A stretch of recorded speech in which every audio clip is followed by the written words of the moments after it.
En raison de la formation et de la création de parcelles, le monde a formé deux grands continents habités au début, à savoir l'Europe et l'Asie.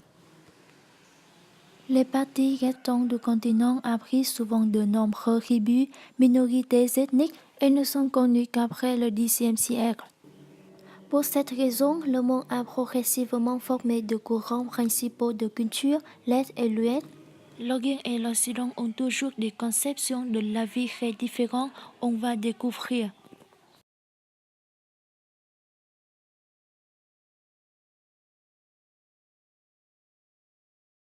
Dans les Occidentaux, ils sont nombreux de saluer à travers un contact physique. Au Royaume-Uni, tout le monde se serre la main pour se dire bonjour. Enfants, ne vous attendez pas à ce qu'une femme d'affaires française vous fasse la bise. En général, seuls les amis proches se la font. Ou serre la main en situation professionnelle reste la norme. En Nouvelle-Zélande, il se fait tuer en pressant le nez et le front d'une autre personne lorsqu'une rencontre. Dans les Orientaux, ils sont rares de saluer à travers un contact physique. Il faut incliner le buste en rendant les bras le long du corps, tout en joignant les mains sur les jambes. Le Japonais se salue manuellement en s'inclinant avec l'autre. Le degré et le temps d'inclinaison caractérisent fortes marques de respect. Plus ils sont grands, plus votre salut sera respecté et formel. En Thaïlande, on utilise le doigt pour saluer. En joignant les mains devant la poitrine, tout en inclinant légèrement le buste et la tête. Les différentes cultures entre les Occidentaux et les Orientaux sont également exprimées par les couvercles de table. Dans les pays orientaux, les personnes utilisent les baguettes et la cuillère. L'histoire des baguettes a commencé il y a plus que de 5000 ans et provenait de la Chine. Les baguettes sont similaires, mais ont toujours des points très spécifiques selon les caractéristiques de chaque pays.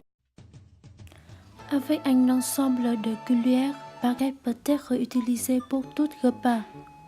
Les Orientaux utilisent les baguettes et la cuillère, tandis que les Occidentaux utilisent le couteau, la fourchette et la cuillère. Il y a 4 des couteaux: le couteau couper le pain et tariner le beurre, le couteau manger du poisson, le couteau à steak, le couteau pour plats principaux et autres. Dans le repas, les Occidentaux utilisent une variété de cuillères et fourchettes pour chaque plat. On doit savoir comment disposer les couvercles de table en fonction de leur plat. Dans les Orientaux, il n'y a pas de règles spécifiques pour organiser des tables à manger. Dans les Occidentaux, les plats pour les plats principaux sont situés au centre. La cuillère à soupe est placée à droite du couteau à poisson. Dans les Orientaux, toutes les personnes mangent ensemble, c'est-à-dire que le plat est contenu dans un bol ou une assiette. Les personnes utilisent des baguettes. Aux pays occidentaux, les personnes mangent séparément dans chaque section. À côté de similitudes, les Occidentaux et les Orientaux existent encore de nombreuses différentes cultures, la différence de mode de vie, de l'opinion, de la hiérarchie, etc. Spécialement, la communication et les couvercles de table sont exprimés clairement.